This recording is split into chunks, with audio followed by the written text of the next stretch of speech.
First time ప్రభుత్వంలోకి రాగానే అధికారంలోకి రాగానే ఒక 6-7 నెలలు అయితే కేసీఆర్ గారు తన ఆఫీస్ రూమ్లో ఒక టేబుల్ మీద ఒక వాల్ అంతా కూడా పెద్ద టీవీ స్క్రీన్ ఉంటే 6-7 నెలలు కంప్లీట్గా రీసెర్చ్లోనే ఉన్నారు. ఎట్లా నీళ్లు తీసుకురావాలి తెలంగాణకు, ఏం చేయాలి మనం అనేటటువంటి రీసెర్చ్లు ఉన్నారు. అటువంటి వ్యక్తి మీద ఇట్లాంటి నిందలేయడం అన్నది నిజంగా దారుణం. ఇన్ని అబాండాలు వేస్తూ దాన్ని రోజుకొక రీతిగా చెప్పుకుంటూ మాట్లాడితే చాలు కేసీఆర్ అవినీతి చేసిండు, మాట్లాడితే చాలు కేసీఆర్ ఏదో 1,00,000 కోట్లు దోసుకున్నాడు, నిజాం కన్నా రిచ్ అవ్వాలనుకున్నాడట. డెఫినెట్గా నిజాం బాటలోనే నడుస్తాం. నిజాం కట్టిన ఉస్మాన్ సాగర్లోనే కదా ఇవాళటి కూడా హైదరాబాద్ ప్రజలు నీళ్ళు తాగుతున్నది.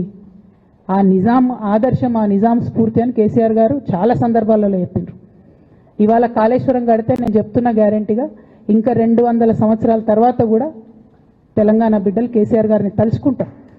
అటువంటి గొప్ప ప్రాజెక్టు కాళేశ్వరం ప్రాజెక్టు.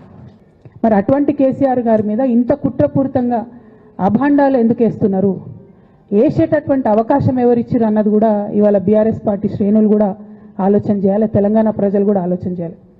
ఎందుకోసం వస్తుంది కేసీఆర్ గారికి అవినీతి మరక ఎవరి వల్ల అంటింది అలా, అది ఆలోచన చేసుకోవాలి కదా మనం కూడా.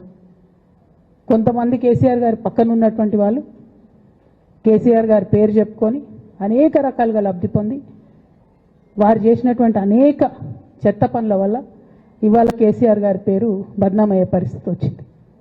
అయినా మళ్ళీ వాళ్ళనే మోస్తాం, అయినా మళ్ళీ వాళ్ళనే ముందుకు తీసుకెళ్తామని అనుకుంటే పార్టీ ఎట్లా ముందట్టుకుపోతుంది? ఒక బిడ్డగా నిజంగా నేను బాధపడతా ఉన్నాను.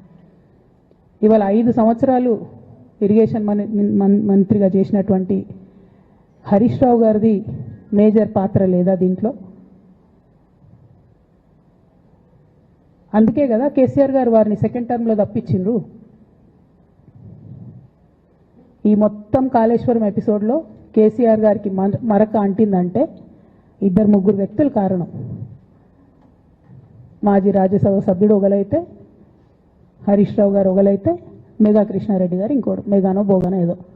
ఈ పెద్ద పెద్ద కాంట్రాక్టర్లు అందరితో కుమ్మక్కై కేసీఆర్ గారు ప్రజల కోసం ఆలోచన చేస్తే, నీళ్ళ కోసం ఆలోచన చేస్తే, వీళ్ళు సొంత వనరుల కోసం, డెవలప్మెంట్ కోసం, ఆస్తులు పెంచుకోవడం కోసం ఆలోచన చేసి ఇవాళ మీ వల్ల రేవంత్ రెడ్డి లాంటి వ్యక్తి, తెలంగాణ ఉద్యమానికి సంబంధం లేని వ్యక్తి, కేసీఆర్ గారి కాలి గోటికి సరిపోని వ్యక్తి, ఆయన నిలబడి కేసీఆర్ గారిని చేయెత్తి చూపించి కేసీఆర్ గారి మీద సిబిఐ ఇవాళ నేను వేస్తా అని చెప్తున్నాడంటే కారణం ఎవరు దీనికి?